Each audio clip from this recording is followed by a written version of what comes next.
আসসালামু আলাইকুম, সবাইকে শানুজ ডেইলি কিচেনের পক্ষ থেকে স্বাগতম। আশা করি সবাই খুব ভালো আছেন, সুস্থ আছেন।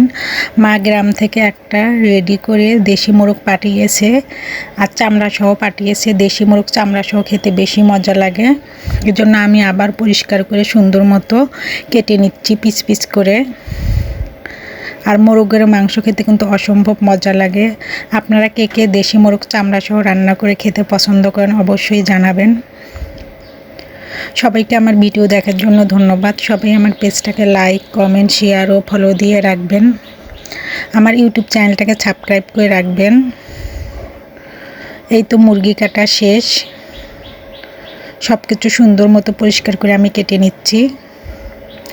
আর এই মোরগটা মাটির চুলায় রান্না করব। মাটির চুলায় দেশি মোরগ রান্না করলে খেতে আরও বেশি মজা হবে। এই তো মুরগি কাটার ফাইনাল লুক। আল্লাহ হাফেজ।